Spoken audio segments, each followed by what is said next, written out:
آپ کے پیٹ میں درد ہو گیا، اور یہ بڑی پکی ٹھکی بات ہے، یہ کسی جٹ نے بات نہیں کی ہوئی، یہ ہیر رانجھا کی کتاب میں بات نہیں ہے، بلکہ امام رازی رحمت اللہ تعالی علیہ تفسیر کبیر میں اس بات کو نقل کرتے ہیں، فرماتے ہیں کہ ایک مرتبہ حضرت موسیٰ علیہ السلام کے پیٹ میں درد ہوا۔ اللہ کے نبی ہیں، نصیب دیکھیے کہ مجھے اور آپ کو اگر پیٹ میں درد ہو، جملہ سمجھیے گا، مجھے اور آپ کو اگر پیٹ میں درد ہو تو ہم ڈاکٹر کے پاس جاتے ہیں، حکیم کے پاس جاتے ہیں، مگر حضرت موسیٰ علیہ السلام کی شان و عظمت پر غور کریں کہ آپ کو درد ہوا تو آپ ڈاکٹر اور حکیم کے پاس نہیں گئے، بلکہ کوہ طور پر تشریف لے جا کر خدا احکم الحاکمین کی بارگاہ میں حاضر ہو گئے، اللہ کی بارگاہ میں حاضر ہو گئے۔ عرض کیا مولا پیٹ میں درد ہے، اللہ تبارک و تعالیٰ نے ارشاد فرمایا کہ موسیٰ فلاں جنگل میں چلے جاؤ، فلاں قسم کی جڑی بوٹی ہے، وہ جڑی بوٹی کھاؤ گے آرام آ جائے گا۔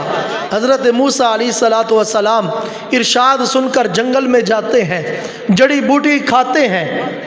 جیسے ہی کھاتے جاتے ہیں پیٹ کا درد غائب ہوتا چلا جاتا ہے۔ حضرت موسیٰ علیہ السلام ٹھیک ہو گئے۔ علماء نے فرمایا کچھ عرصہ گزرا، دوبارہ پیٹ میں درد ہوا۔ اب حضرت موسیٰ علیہ السلام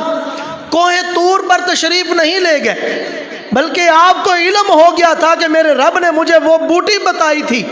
وہ جڑی بوٹی، وہ میں نے پتے کھائے تھے، آرام آ گیا تھا۔ حضرت موسیٰ علیہ السلام کوہ طور پر نہیں گئے، سیدھا جنگل میں جاتے ہیں، وہ بوٹی جناب اعلیٰ اپنے ہاتھ سے توڑتے ہیں، کھاتے ہیں۔ خدا کی قدرت دیکھیے کہ وہی بوٹی جس نے پہلے پیٹ کے درد سے شفا بخشی تھی،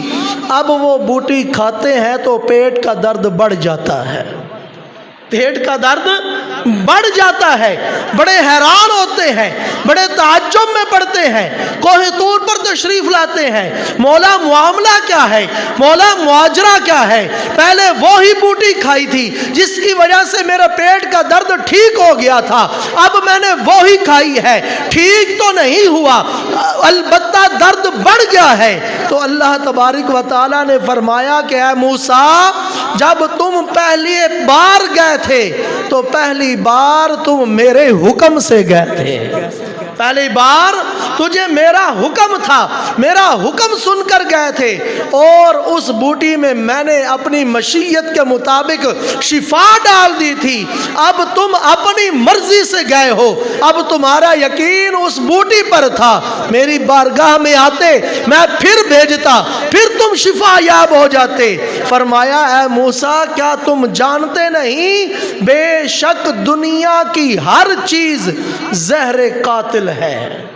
دنیا کی ہر چیز زہر قاتل ہے، مگر اس میں شفا میرے نام کی برکت سے آتی ہے، اس میں شفا میرے نام کی برکت سے آتی ہے۔ علماء نے فرمایا یہاں تک کہ جب ہم کھانا کھاتے ہیں نا، کھانا لقمہ توڑ کے منہ کے قریب کرتے ہیں، چباتے ہیں، تو یہ کھانا اللہ تعالیٰ کی بارگاہ میں عرض کرتا ہے مولا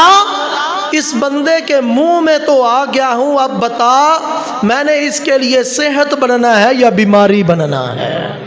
فرمایا کہ ہر چیز زہر قاتل ہے اور اس میں شفا اللہ تعالیٰ کے نام سے ڈالی جاتی ہے۔ اللہ اکبر۔ پتہ چلا اللہ تعالیٰ کا نام، اللہ تعالیٰ کا کلام، یہ وہ نام اور وہ کلام ہے جس میں ذاتی طور پر شفا ہے، باقی